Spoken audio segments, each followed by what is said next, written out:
This Q&A session, जो भी आप ऑनलाइन वीडियो देख रहे थे जिसमें मैं अलग अलग टॉपिक पढ़ा रहा था। सो जो कुछ भी डाउट है आप यहाँ पर पूछ सकते हो।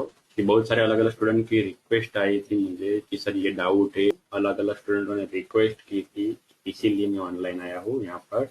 जिसको जो भी डाउट है वो यहाँ पर लाइव पूछ सकता है, एथिकल हैकिंग के रिगार्डिंग कुछ भी। ठीक है।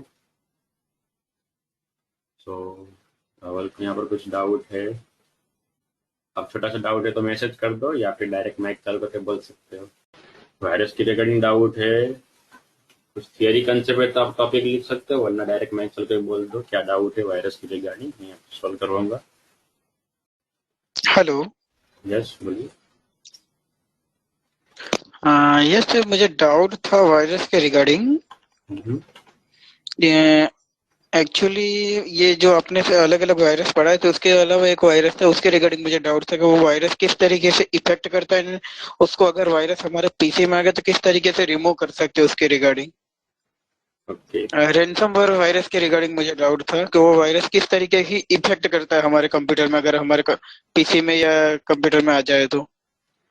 ये बहुत अच्छा क्वेश्चन है, क्योंकि 2016-17 के अंदर ये वायरस ने सभी पुलिस वाले की करंट बजा दी थी। सभी अलग अलग पूरे इंडिया के अंदर जो जो पुलिस स्टेशन है वो सभी के कंप्यूटर हैक हो गए थे। ठीक है। वायरस की कैटेगरी है रैंसम, हाँ वायरस नहीं है, वायरस की हाँ कैटेगरी रैंसमवेयर कैटेगरी का है। ठीक है। अगर आप मीनिंग सिंपल थिंग तो रैंसम एंड वेयर नो, ये क्या है, अलग अलग इस तरह का सॉफ्टवेयर है कि जो जल्दी से कंप्यूटर डिटेक्ट नहीं करता। ठीक है।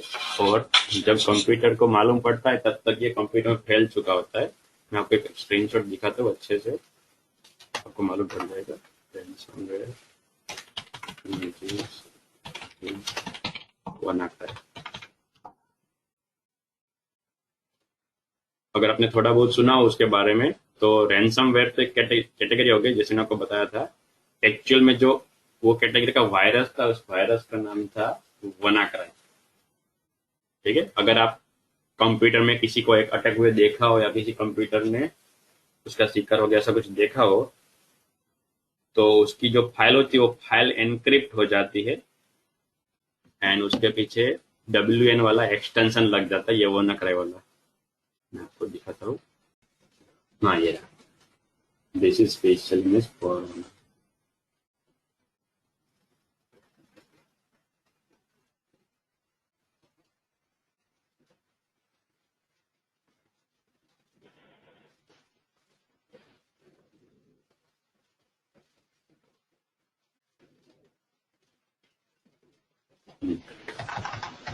तो देखो, जब भी होगा ये क्या होगा, ये वायरस इस तरह का होता है। अब इसको थोड़ा बहुत वर्म कैटेगरी वाला भी गिन सकते हो कि एक बार अगर कोई भी कंप्यूटर में आ गया तो नेटवर्क के थ्रू या इंटरनेट के थ्रू ऑटोमेटिक स्प्रेड होगा। और एक्चुअल में ये दो फाइल ही आएगी, पहली वाली। ठीक है। जहां पर जो क्या है WannaCry decryptor.exe, एक्चुअल में डिक्रिप्टर लिखा हुआ है लेकिन ये होता है एनक्रिप्टर, जो आपकी फाइल को एनक्रिप्ट कर देता है। और जो जो फाइल होगी आपकी, यहाँ पे देखो अलग अलग आपको फाइल का नाम दिखता है पीछे, .jpg INI ये सब दिख रहा है, वो सब आपकी ओरिजिनल फाइल होती है, जिसके पीछे ये WNCRY WannaCry का एक्सटेंशन इस तरह से सब लग के आपकी फाइल एनक्रिप्ट हो जाती है। ठीक है। एंड ये दोनों फाइल अभी आपको दिख रही है, ये स्क्रीनशॉट है, जबकि ओरिजिनल में जब अटैक होगा तो उस टाइम पे ये फाइल आपको नहीं दिखेगी, क्योंकि ये इतनी छोटी छोटी टुकड़ों में डिवाइड होती है कि आपको सिस्टम उसको डिटेक्ट नहीं कर पाता। और धीरे धीरे आपकी एक एक फाइल को वन बाय वन कॉपी करता जाता है। एंड जब आपका डेटा इस तरह से एंट्री होना शुरू हो जाएगा, आप एक्सेस नहीं कर पाओगे। तो उस टाइम पे आपको मालूम पड़ेगा हाँ मेरे कंपनी में कुछ प्रॉब्लम हुआ है, लफड़ा हुआ है। तो आप जब चेक करने जाओगे तो शायद अगर आपको प्रॉपरली कंप्यूटर का नॉलेज हो कि सब सॉफ्टवेयर कहाँ इंस्टॉल होते हैं और क्या एक्सटेंशन होता है, कौन सी फाइल रन होती है, ऐसा कुछ डीप लेवल का, तो आप इस फाइल को ढूंढ सकते हो। बाय डिफॉल्ट अगर आप सबको मालूम हो तो सी ड्राइव में प्रोग्राम फाइल्स या फिर ये प्रोग्राम फाइल etc, ये दो में से एक जगह पर आप सॉफ्टवेयर इंस्टॉल करते हो तो उसका डेटा आ जाता है, ठीक है। जबकि ये रैंसम अगेन वायरस है तो रेगुलर जगह तो रखेगा नहीं, लेकिन इस जगह में जो कैटेगरी की फाइल एंड फोल्डर बनता है वैसे ही कैटेगरी का फाइल एंड फोल्डर कहीं ना कहीं ये सी ड्राइव में बन जाएगा, जो आपको ढूंढना पड़ेगा। अगर मिल गया तो भी आप इसमें ज्यादा इफेक्ट नहीं कर पाओगे, कि होगा क्या कि ये जो फाइल का कैटेगरी है वो ऑटो रन होता है। आप ये सबको डिक्रिप्ट कर सकते हो, ऐसा नहीं डिक्रिप्ट नहीं कर सकते। जैसे यहाँ पे लिखा है डिक्रिप्टर, तो डिक्रिप्ट भी होता है। तो आप ये फाइल अगर ढूंढोगे रीडमी वाली, तो इसके अंदर पूरी प्रोसेस लिखी होती है कि किस तरह से आपकी ये फाइल आप डिक्रिप्ट कर पाओगे। लेकिन वो होगा टेम्पररी बेस्ड। सपोज कि आपको ये फाइल चाहिए, तो आपने इस फाइल में लिखी हुई प्रोसेस की, तो उस टाइम वो डिक्रिप्ट हो जाएगी। लेकिन जैसे आपने वापस फाइल को क्लोज किया, ऑटोमेटिक ये वाला वायरस जैसे ऑटोमेटिक कॉपी होता है, मैंने आपको बताया, स्प्रेड हो जाएगा और जो जो फाइल बाकी वापस उसको एनक्रिप्ट कर देगा। अब ऐसा तो पॉसिबल ही नहीं कि आप हर बार जो भी आपका फाइल काम हर बार डिक्रिप्ट करने बैठो फिर यूज करो।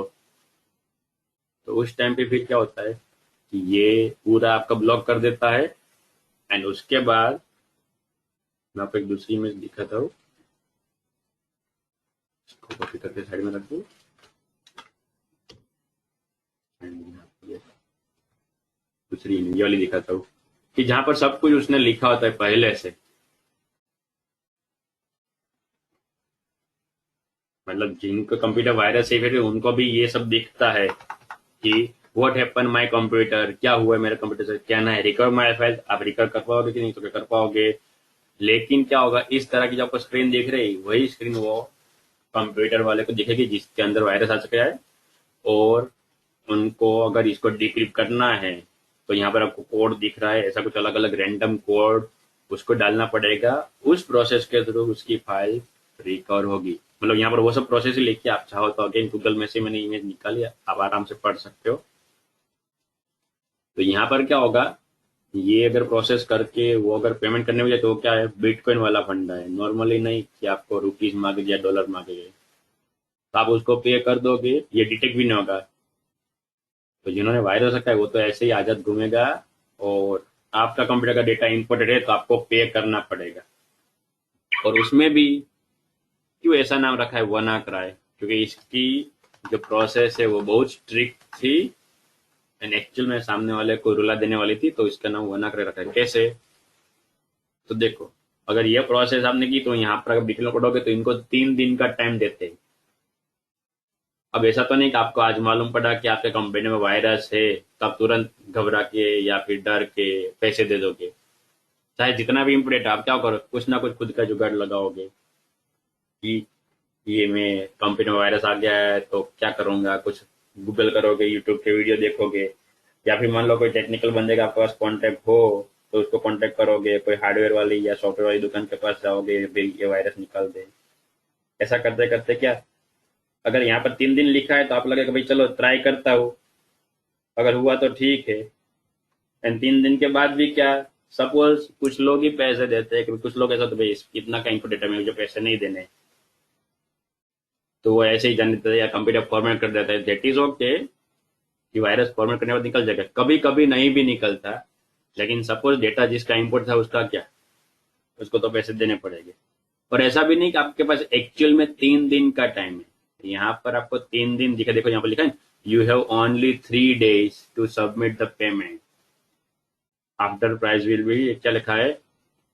तो जैसे जैसे 3 दिन खत्म होते जाएंगे, ऑटोमेटिक धीरे धीरे आपकी फाइल डिलीट होती जाएगी और आपको अपने डेटा से हाथ धोना पड़ेगा। जो मैं बता रहा था कि एक्चुअल में 3 दिन हो कैसे, तो भले यहाँ पर आपको 3 दिन लिखा है और उसके रिगार्डिंग जो प्राइस लिखोगे, यहाँ पर क्या लिखा है, $300, ठीक है।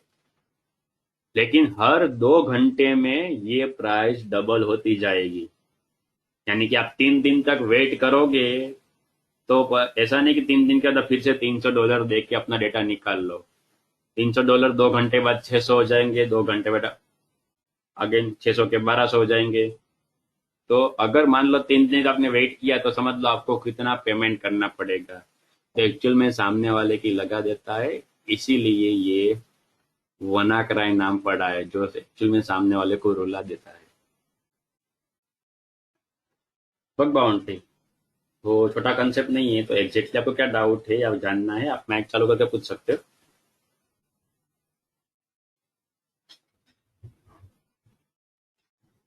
हेलो। यस बोलिए। हाँ, आवाज आ रहा है? Yes complete clear. हाँ। मैं गुजराती हूँ तो गुजराती में बात करूँ? कोई वांधो नहीं, गुजराती में बात करूँ પણ ગુજરાતી।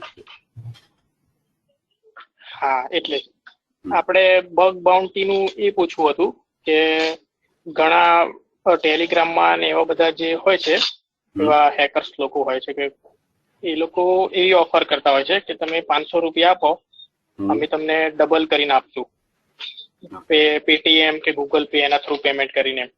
પછી ઘણા એવા હોય છે કે તમે 10,000 આપો તો તમને 1 લાખ રૂપિયા વાળો મોબાઈલ છે એ તમને આપશું, એમ ઓર્ડર કરી આપશે એમેઝોન માંથી। બરાબર। અને જોડે જોડે પ્રૂફ પણ આપતા હોય છે। પછી એ લોકો જોડે અમુક લોકો જોડે મેં વાત કરી, મેં બધું પૂછવા માટે કે આ શું છે, કેવી રીતે છે। કોઈનું કાર્ડ ચોરીને પેમેન્ટ કરો, મેં કીધું એ ઇલીગલ કહેવાય, પછી પકડાઈ જાવ તો પછી પ્રોબ્લેમ થાય એમ। તો એક એક માણસે એવું કીધું કે આ ઇલીગલ એવી રીતે નથી, કોઈનું કાર્ડ નથી ચોરતા, પણ અમે પેમેન્ટ ગેટવેને કંઈક બાયપાસ કરીએ છીએ કે એવું કંઈક કરીએ છીએ જેનાથી સામે પ્રોસેસ કમ્પ્લીટ થાય છે અને આપણે ઓર્ડર પ્લેસ કરી શકીએ છીએ। તો dell.com જેવી સાઇટ ઉપરથી લેપટોપને ઓર્ડર કરે છે એ લોકો, પછી એમેઝોનમાંથી ઓર્ડર કરે છે અને સક્સેસફુલ થયા હોય એવા આપણને પ્રૂફ બી બતાવે છે। તો પછી એવું કોઈ પ્રોડક્ટ કોઈએ લીધું હોય કે આપણને કોઈ ઓફર કરે કે એવું, તો એ લેવા જઈએ તો એ કઈ પ્રોસેસ થી એવી હશે એકચ્યુઅલી કે કાર્ડિંગ કહેવાય છે, કોઈનું કાર્ડ ચોર્યું નથી છતાં એ લોકો કંઈક ગેટવે કે પેમેન્ટ ગેટવે બાયપાસ કરે છે, તો એવું એકચ્યુઅલ હોય છે કે પછી એ ખાલી? હા, એ એકચ્યુઅલમાં એવું હોય છે। જવાબ હિન્દીમાં આપું તો ચાલશે, જતી બીજા સમજી શકે બધા? हाँ हाँ, બધા સમજી શકે હિન્દીમાં। ओके सो देखो, ये आपने जो क्वेश्चन पूछा है रिगार्डिंग तो बग बाउंटी नहीं है, ठीक है। ये पूरा कार्डिंग या फिर dark web and dark net वाला फंडा है, थोड़ा एडवांस है, लेकिन मैं आपको यहाँ पर ब्रीफली प्रोसेस समझा देता हूँ, ठीक है। एक्चुअल में कैसा होता है, अगर आपको थोड़ा बहुत आइडिया, तो हम कोई भी वेबसाइट खोलते हैं तो उसके पीछे .com लगता है या .in लगता है, या फिर गवर्नमेंट के तो .gov भी लिखता है। तो ये सब क्या अलग अलग डोमेन होते हैं जो लीगली परचेज करके कोई कंपनी अपनी अथॉरिटी के साथ अपना काम शुरू करती है, चाहे वो टेलीफोन वाला हो, सेलिंग करना हो, ये इंस्टीट्यूट हो, ट्रेनिंग हो, व्हाटएवर, ठीक है। उसी तरह एक एक्स्ट्रा एक्शन आता है जिसको बोलते हैं .onion, ठीक है। ये स्पेशली फेमस है डार्क नेट वाली वेबसाइट के लिए जो टोर नाम के ब्राउजर में ओपन होती है। अगर आपने देखा हो और ब्राउजर थोड़ा सुना तो उसका प्याज जैसा, ये प्याज के छिलके जैसा सिंबल होता है। अब ये क्या करता है, तो आपका जो भी कंप्यूटर है वो जब भी ऑनलाइन जाता है तो वो कहीं ना कहीं खुद की एक आइडेंटिटी लेके जाता है। यानी कि जैसे मुझे आपको जानना है या आपको कुछ बोलना है तो मैं मोनिल नाम बोलूंगा, सीधा आपको हाईलाइट होगा कि आप मुझे बता रहे सर। इसी तरह दूसरे स्टूडेंट की दुनिया में जितने भी इंसान है सबके कुछ ना कुछ नाम है, और शायद सिंगल नेम मैच हो सकता है, तो साथ में पापा का नाम या सर नेम जो पूरा नाम है वो यूनिक होता है, ठीक है। लेकिन सपोज अगर वो भी कभी कभी रेयर केस में मैच होगा कि तीनों नाम की, खुद का नाम, पापा का नाम या भी, तो इसलिए गवर्नमेंट ने अपना आधार कार्ड निकाला है कि आधार में जो नंबर होता है वो पूरा यूनिक होता है। तो उसमें आप पूरे कहीं पर भी जाओगे तो वो बंदा यूनिक होगा। तो अगर मान लो मैंने वो आधार कार्ड के साथ छेड़खानी की, सपोज, ठीक है, मैं एग्जांपल दे रहा हूँ, यहाँ पे इलीगल बात करने का नहीं बता रहा हूँ, लेकिन अगर मैंने सही की तो और उस आधार कार्ड में से मान लो फोटो निकाल के मेरा लगा दिया और उसकी कलर जेरोक्स अच्छे से, या फिर मान लो फोटोशॉप में एडिट करके, या फिर जेरोक्स निकाल कहीं पर मैंने जेरोक्स सबमिट कर दी, तो जहां पर मैंने डेटा भेजा है उसको क्या लगेगा, तो जो नाम का बंदा है वो ये फोटो वाला है, ठीक है। अब जब कुछ केस होता है या कुछ भी होता है तो वो डायरेक्ट स्पेशली वो आधार वाला फोटो लेके ढूंढने नहीं जाते, उनको डायरेक्ट पुलिस वाले को सबको डेटा मिलता है, भाई ये बंदे को इस सिटी का है, ये उसका एड्रेस है, वहां पर जाके पढ़ के आओ। तो उसी तरह कंप्यूटर में फंडा होता है कि जब भी कंप्यूटर लगाता है तो उसका एक आईपी होता है, कोई भी, जस्ट एग्जांपल इस तरह से दे रहा हूँ 2.5, इस तरह का कोड वाला एक आईपी होता है जिसके थ्रू कंप्यूटर ऑनलाइन जाना जाता है। तो ये अभी मैंने प्राइवेट वाला लिखा है, अगर आपको टेक्निकल नॉलेज है तो ये प्राइवेट वाला है। उस तरह पब्लिक वाला आईपी होता है। जैसे यहाँ पर मैं मेरा सर्च करूँ इज माई आईपी, तो गूगल मुझे दिखा देगा भाई ये आईपी है, ठीक है। तो अब ये अगर मान लो पब्लिकली है तो, और अभी मैंने मेरे कंप्यूटर कुछ भी इलीगल काम किया आईपी के थ्रू, चाहे तो साइबर क्राइम वाले मुझे पकड़ सकते। तो जब ये टॉप की बात करते हैं वापस, ये क्या करता है, ये आईपी के ऊपर एक लेयर लगा देता है और आईपी को चेंज कर देता है। और ऐसे एक बार नहीं 10-15 बार ऐसा करता है कि एक आईपी में से दूसरे में से तीसरा उसरा उल्टे उल्टे चेंज हो गए, ताकि मेरा रियल आईपी हो गया हाइड और मैं पकड़ा जाने से बच गया। और अब चाहूँ तो मैं कुछ अलग अलग काम कर सकता हूँ और मेरे बचने के चांसेस है। तो वैसे वाले फंडे से ये लोग करते हैं कार्डिंग, जैसे आपने थोड़ी देर पहले बताया कार्डिंग। वो सही है, लेकिन मेरा ये पूछना है कि वो कार्डिंग मतलब वो किस तरह का, अपने टेक्निकल से देखने जाए हमें तो वो किस तरह का प्रोसेस होता है? प्रोसेस होती है पेमेंट बाईपास गेटवे, वही बता रहा हूँ आपको, ठीक है। इसलिए मैंने बेसिक शुरू किया ताकि आप समझ दो, क्योंकि डायरेक्ट एडवांस बताता तो दिक्कत होती। अब तो हमारा मालूम पड़ गया कि हम कैसे बच जाएंगे, वरना तो कोई भी करेगा। मालूम है कि कार्डिंग इलीगल है तो उसको जाके ये उसका आईपी है पकड़ लो। तो सबसे पहले तो मैंने मेरी सिक्योरिटी की बात की कि जो लोग भी ऐसे इलीगल काम करते हैं तो वो पहले बचते कैसे, क्यों नहीं पकड़ा जाते। अब उनको पकड़ाने का डर नहीं है तो वो कुछ भी काम करने के लिए वो डर उनका निकल गया तो आराम से करते हैं। अब ये कार्डिंग में क्या होता है कि कोई भी अलग अलग credit card, mostly debit card में तो क्या होता है उसके बैंक में पैसे हो ना हो आई डोंट नो। अगर मैंने किसी का सपोज कार्ड फिजिकली भी चुराया, मैं एटीएम में जाके उठाने गया, सपोज मुझे पिन भी मालूम है लेकिन उसमें अकाउंट में पैसे ही नहीं है, तो मैं उसकी कार्ड का पिन का क्या, इसलिए मोस्टली क्रेडिट कार्ड वाला फंडा होता है तो उसको कार्डिंग। अब इसमें क्या होगा, उसके कार्ड की डिटेल यूज करेगा। जैसे अलग अलग फ्रॉड, आपको भी बहुत बार कॉल आया होगा कि मैं आपका बैंक का सर्वर अपडेट हुआ है, आपका कार्ड का नंबर बोलो मैं वेरीफाई करूंगा, ये वो अलग अलग, आपको लॉटरी लगी है, ऐसा बहुत कुछ अलग अलग कॉल आते हैं। जहां से सामने वाले लोगों को अगर मालूम नहीं है, वो अवेयर नहीं है ऐसे फ्रॉड से, तो वो नंबर बोल देते हैं फोन पे ही, यहाँ पे ये मेरा नंबर है वेरीफाई कर लो। फिर बोले अगर कोड आया होगा कोड दे दो, तो ओटीपी दे देते। डिपेंड है, ये ऐसे फ्रॉड आपको मार्केट में मिलेंगे सुनने को। बहुत बहुत सारे लोग इसके शिकार भी हो चुके हैं। अब सपोज कि मेरे कार्ड का कोड ये है, ठीक है, तो नॉर्मली 16 अंकों का था, मैं वही कर देता हूँ। ये मान लो मेरे कार्ड का नंबर, तो उसके साथ क्या होता है, दूसरा एक होता है एक्सपायरी डेट। सपोज कि ये है 21 वाली, ठीक है, और कार्ड के पीछे होता है एक सीवीवी कोड जो 3 अंकों का होता है। सपोज मेरा सीवीवी अभी के लिए है 123। तो इतनी डिटेल काफी होती है अगर आपको किसी भी क्रेडिट कार्ड के अंदर से परचेस करना हो। जैसे कि सपोज अगर मैं अभी अमेजोन खोल के परचेस करने बैठा, तो अमेजोन को नहीं मालूम कि एग्जैक्टली निकुंज गोयल ही कंप्यूटर में बैठा है और खरीद रहा है। उसको तो ये डिटेल चाहिए, और उस डिटेल में पैसे होंगे, अगर एटीएम है तो पैसे होंगे, या फिर क्रेडिट कार्ड है तो उसकी लिमिट होगी, तो उसको परचेस करने देगा। लेकिन वेरिफिकेशन के लिए पेमेंट गेटवे आता है जो वेरीफाई करता है। जैसे आपने बहुत बार देखा होगा कि your transaction is secure with 128 bit SSL लिखा था। पूरा नहीं लिखता क्योंकि टेक्निकल फंडा है, लेकिन आपने सुना होगा, ऐसा देखा हो। Yes yes. तो ये पेमेंट गेटवे जो भी होता है, जैसे आपने मोस्टली क्या होता है, ये एक इंस्टा जो मार्केट में ज्यादा चलता है, या फिर पेटीएम, फोन पे, अब ये जो भी अलग अलग यूज करते हैं, सभी एक जैसा यूज नहीं करते, ठीक है। अमेजोन में अलग है, और वर्ल्ड वाइड देखने जाए तो पेपल, सभी को पेमेंट में कहाँ से मिला था, वो गवर्नमेंट की अथॉरिटी के साथ उनको परचेस करना पड़ता है, और उनके थ्रू जितने भी पेमेंट होते हैं सबका रिकॉर्ड गवर्नमेंट चेक करता है। वो खुद भी चेक करती है, वेरीफाई करती है। तो सब जो पब्लिकली गेटवे है, तो वो सामने वाले को भेजते ओटीपी, या फिर उस बैंक का जो भी उनसे डबल वेरिफिकेशन के लिए कुछ कोड भेजेगी, 6 अंकों का डिजिट ओटीपी भेजेगी, या एबीसीडी वाला कोड भी होता है वेरीफाई करने के। लेकिन ऐसी भी वेबसाइट्स है जो 100% सिक्योर नहीं है। यानी कि मैं सिक्योरिटी यहाँ पर HTTP या HTTPS और वेबसाइट की सिक्योरिटी वैसी वाली बात नहीं करता। इन शॉर्ट मैं ऐसा बता रहा हूँ कि जहां पर आप परचेस करते हो एंड कार्ड का डेटा डालते हो,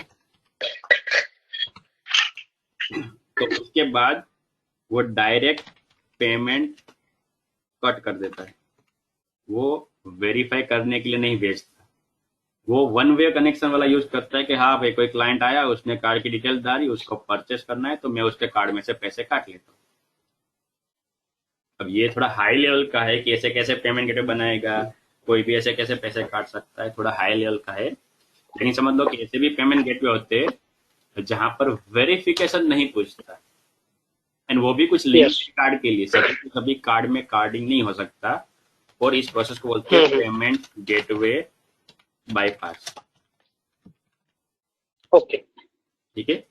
अब यहाँ पर से जो चीजें मंगवाई, अब वो रेगुलर वेबसाइट में तो अवेलेबल नहीं है। पहला कंसेप्ट मैंने क्या बताया था, वो वेबसाइट वाला .onion। ठीक है, तो ये सब जो मैंने आपको बताया, ये सब पेमेंट आपको हमारी रेगुलर वेबसाइट मिल गया, फ्लिपकार्ट, अमेजोन या फिर OLX समझ लो। जहां पर भी आप पेमेंट करते हो मोस्टली आपको इस तरह के पेमेंट दिखेंगे, या फिर जो अभी ज्यादा चल रहा है वो भीम UPI।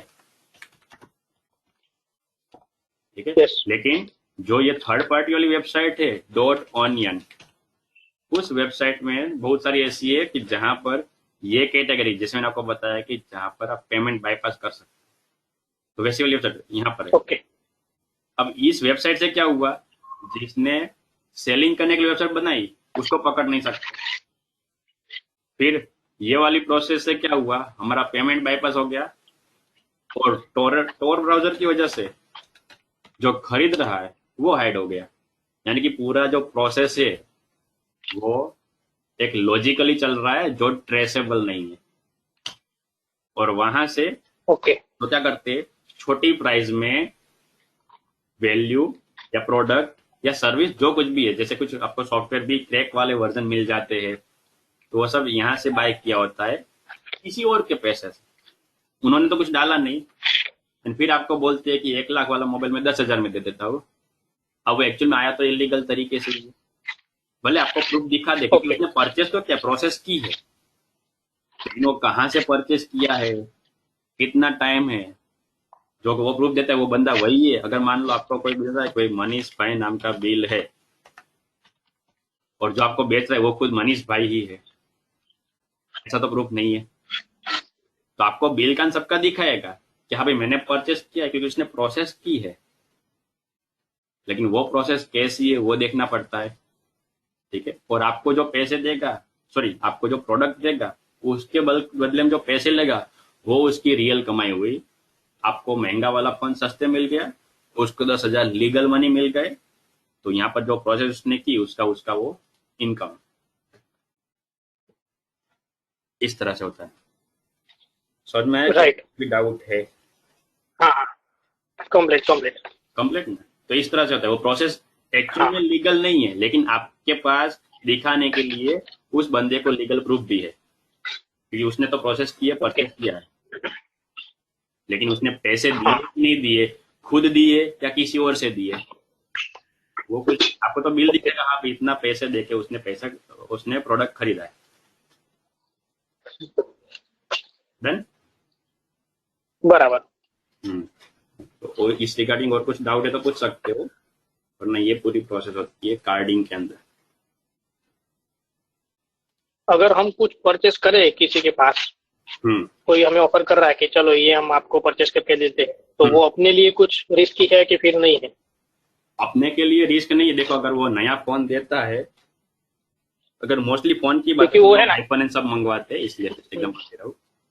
अगर आपने कोई भी प्रोडक्ट मंगवाया है वो न्यू वाला है, तो रिस्क कम होता है। रिस्क होता तो है लेकिन कम, क्योंकि वो क्या होता है कि सपोज मैं एग्जांपल देता हूँ, मैंने किसी के ATM में से फिजिकली 20,000 उठाए रुपीज।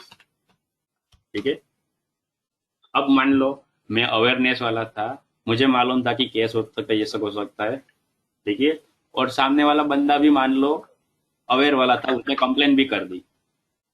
ठीक है, लेकिन नॉर्मली अगर आपको मालूम है, नॉर्मली कोई भी पुलिस का काम हो, मैं यहाँ पर ऐसा नहीं इंडियन पुलिस या कोई कंट्री के रिगार्डिंग या हमारे अहमदाबाद के रिगार्डिंग कुछ बात नहीं कर रहा, जस्ट एग्जांपल दे रहा हूँ कि वो एक गवर्नमेंट की प्रोसेस होती है कि स्टेप बाय स्टेप कंप्लेन करने जाओ, फिर आपको वेरिफिकेशन पूछेगा, आपको डेटा मांगेगा भाई कब आपके पैसे उठे, आप बैंक के स्टेटमेंट लेके आओ, आपको जो एटीएम था वो कब चोरी हो गया था, या फिर क्यों आपको बाद में मैसेज मिला, आपको कहाँ से मालूम पड़ा कि पैसे उठ गए, सब प्रोसेस करनी पड़ती है। बाद में पुलिस वाले साइबर क्राइम को बताते हैं, या फिर आप डायरेक्ट साइबर क्राइम पे भी जा सकते वॉट एवर, लेकिन ये प्रोसेस होगी और उसके दो ढूंढने बैठेंगे। एंड सपोज सब बाई चांस उस एटीएम वाला कैमरा वर्क नहीं कर रहा तो वो ट्रेसेबल नहीं है। चलो मान लो कि टेक्निकली सब कुछ प्रूफ थे कि वो मिल गया, ठीक है, लेकिन वहां पर क्या होता है, प्रोसेस करने में टाइम लगता है, और अगर आपके 20,000 गए तो उसके सामने आपके दूसरे इतने पैसे यूज हो जाएंगे उस 20,000 को वापस लाने में। तो ये एक वैल्यू ऐसी है कि अगर इससे कम पैसे है तो लोग केस ही नहीं करते, वो खुद रो लेते वट एवर है, भाई मेरा पैसा चला गया, गरीब है अमीर है वट एवर है।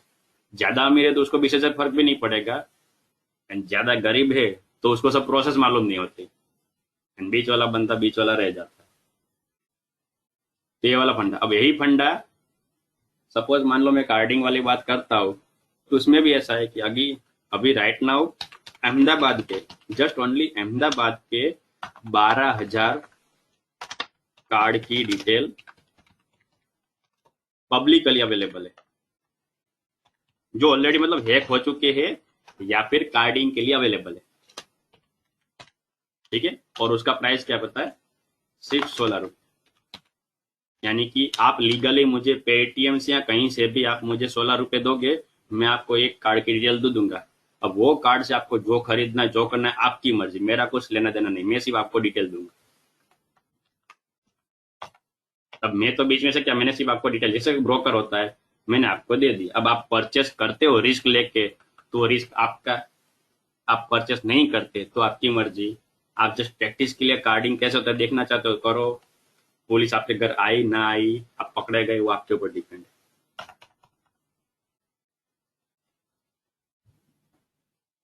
आ रहा है समझ में?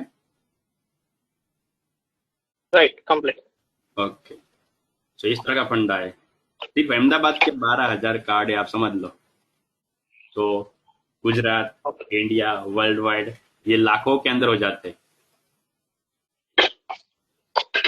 और ये वैल्यू आप समझ सकते हो, कोई भी छोटा बच्चा भी स्कूल वाला दे सकता है। ये वैल्यू कुछ भी नहीं है, एक्चुअल में वैल्यू क्या है, उसका रिस्क जो आप कर सकते हो। तो आप कार्डिंग करो, लोग केस करते हैं लेकिन छोटी वैल्यू होगी तो क्राइम करने वाला पकड़ने आने वाला नहीं है। लेकिन अगर आप बड़ी वैल्यू करते हो तो दिक्कत हो सकती है, कभी कभी छोटी में हो सकती है, ऐसा कुछ नहीं। सपोज आपका बैकग्राउंड अच्छा वाला है, आपके पास कॉन्टेक्ट है, तो छोटी वैल्यू में फाइंड कर सकते हैं। यहाँ पर मैं किसी का प्लस पॉइंट या नेगेटिव पॉइंट नहीं बोला, जो रेगुलर प्रोसेस चल रही है वो मैंने आपको बताई कि क्यों कार्डिंग वाले नहीं पकड़ा जाते एंड एक्चुअल में कार्डिंग कैसे होता है। Okay, right. तो और कुछ डाउट इसके रिगार्डिंग? नहीं, कंप्लीट क्लियर हो गया। बोलिए क्या क्वेश्चन है और? हेलो, हाँ, एक है ना वो, अगर जीमेल और गूगल अकाउंट है, ठीक है, और वो बहुत टाइम से यूज किया है, चालू ही है फोन में अगर, okay. और उसमें जो रिकवरी फोन नंबर और रिकवरी मेल आईडी वो कुछ डाला नहीं है, उसका सिक्योरिटी क्वेश्चन वो भी पता नहीं है, ठीक है। अगर कोई गांव का बंदा हो तो उसको पता नहीं होता, किसी ने बना के फोन में डाल दिया होता है और वो चलाता रहता है सालों साल। फिर कभी ऐसा होता है कि वो फोन फॉर्मेट करे तो उसके पास पासवर्ड भी नहीं होता, कुछ रिकवरी डिटेल भी नहीं होती, कुछ नहीं होती। ऐसे केसेस मेरे पास आए हैं। वो मुझे पूछ रहे हैं कि अब कैसे रीसेट करे या क्या करे, तो उसका फिर कुछ सॉल्यूशन होता है कि गूगल में हम हेल्प ले सके या तो कुछ? हाँ, उसकी लंबी प्रोसेस है, ठीक है। नॉर्मली समझ लो कि 10-15 दिन में भी नहीं होगा, 1-2 महीने में नहीं होगा। अगर आपको एक्चुअल में उस ईमेल में अच्छे वाले मेल काम के थे तो आप इसकी प्रोसेस कर सकते हो, गूगल में हेल्प ले सकते हो कि मेरा ये वाला ईमेल आईडी था, हेल्प सेंटर में आप जा सकते हो। और ये मेरा नाम है। नहीं, तो वो कहाँ पे कांटेक्ट करने का? गूगल के कोई भी वेबसाइट है पब्लिक, तो उसका कॉन्टेक्ट एंड हेल्प सपोर्ट वाला फंडा होता ही है। मैं अभी आपको लेकर था जीमेल में। क्योंकि मैंने बहुत ट्राई किया, लेकिन गूगल का कोई कस्टमर केयर जैसा कांटेक्ट ईमेल आईडी या कुछ एड्रेस कुछ मिला नहीं।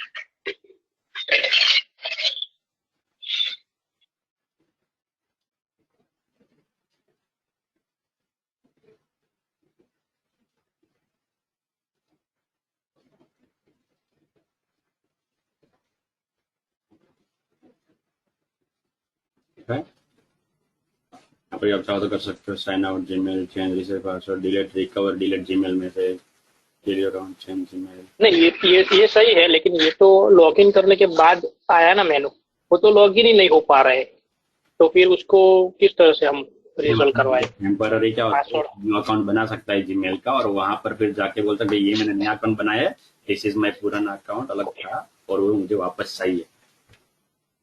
ओके, न्यू कर सेम डिटेल के साथ क्या बना सकता है। आपको मालूम, एक मोबाइल नंबर के थ्रू भी आप दूसरे तीसरा ईमेल आईडी बना सकते हो। फिर बोलते भाई ये वाली बराबर। और ये मेरा पुराना ईमेल है जो पुराने फोन में था, जहाँ पर कुछ रिकवरी ऑप्शन भी नहीं था, तो चला गया, आप डिटेल लिख सकते हो।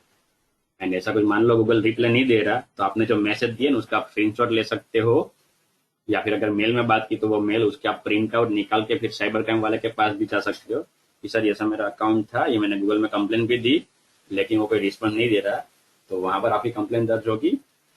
एंड फिर वो वाले डिटेल आप अगेन जीमेल को मेल करो, भाई मैंने आपके बारे में इस तरह के कर दिया है प्रोसेस, आप जल्दी से मुझे रिस्पॉन्स दो। अब मेरे पास गवर्नमेंट की अथॉरिटी भी है। शुरुआत यहाँ से करनी पड़ेगी जिसकी आप सर्विस यूज कर रहे हो, एंड फिर दूसरा नंबर क्या कि आप जहां पर हो वहां की अथॉरिटी, तो प्रोसेस होगी। इसमें 2 महीने मिनिमम लगेगा। Okay okay.